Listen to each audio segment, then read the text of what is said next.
लिख देता हूँ। एक लड़की है, ये बोल रही है मैं डूंगरपुर की रहने वाली हूँ, मेरे यहाँ मक्का खूब उगता है और सर्दियों में मक्की की रोटी बहुत खाते हैं। तो लड़की यूँ बोल रही है कि मैं ना क्यों डूंगरपुर की, कहाँ क्यों डूंगरपुर की, और डूंगरपुर में ना मक्का ज़्यादा उगता है। क्या मक्का? मक्का में समझो कैसा होता है मक्का? वो देखो बारिश में होता है, हम खाते हैं, वो नींबू वगैरह पीले कलर का होता है, इसको अपन मक्का बोलते हैं। क्या बोलते हैं? मक्का। हाँ, उसको क्या बोलते हैं हिंदी में? मक्का। मक्का। हाँ, तो डूंगरपुर में मक्का उगता है और मक्के की रोटी खाते हैं। ये लड़का बोल रहे हैं हमारे जालौर में बाजरा खूब उगता है, मेरे घर पर बाजरे की रोटी है, सांवरी की सब्जी ज़्यादा बनती है। तो ये लड़का है, ये कह रहा है कि मैं कहाँ रहता हूँ? जालौर। कहाँ रहता हूँ? जालौर में क्या उगता है? बाजरा, और बाजरे की रोटी बनाते हैं और क्या सांवरी की सब्जी खाते हैं। ठीक है?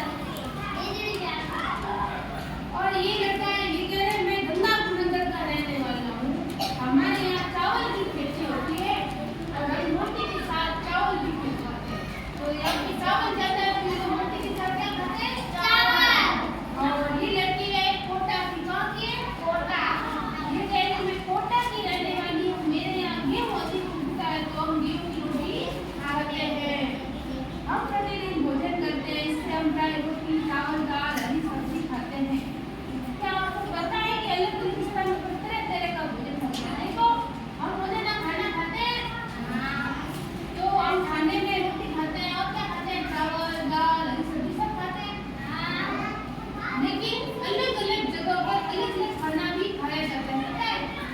अब यहाँ पर जैसे बाजरा ज़्यादा उगता है, यहाँ पे क्या खाते हैं आप?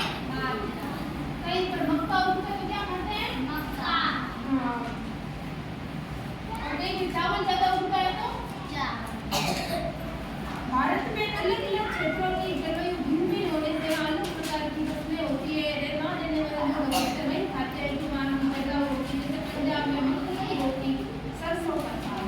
पंजाब में भी मक्की की रोटी और सरसों का साग खाते हैं। ठीक है? और दक्षिण भारत में दाल चावल ज़्यादा होते हैं। दक्षिण भारत में इडली, डोसा ये बनते हैं, वो खाते हैं। ठीक है? इडली, डोसा में समझते हो?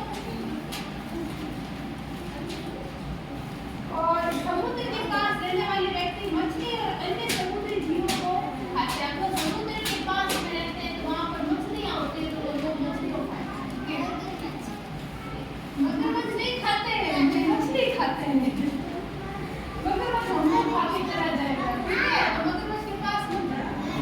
इसी प्रकार राजस्थान के विभिन्न क्षेत्रों में भी भिन्न भिन्न प्रकार का भोजन किया जाता है। अब बताओ, त्योहार पर आपके घर में तरह तरह के पकवान बनते हैं? इन्हें बनाने के लिए बहुत अच्छी सामग्री की जरूरत होती है। जैसे हलवा बनाने के लिए आटा, घी, शक्कर, गुड़, खीर बनाने में दूध, चावल, शक्कर, ये लेते हैं काम में। इसी प्रकार हम अनेक चीज़ों का उपयोग अलग अलग प्रकार के भोजन बनाने में करते हैं। अब देखो आपके घर में रसोई में बहुत सारी चीज़ें होती हैं, जैसे पोहा, चीनी, आटा, बेसन आदि। हमें यह पता नहीं होता है कि शुरू में कैसे बिकती है। क्या ये चीजें पेड़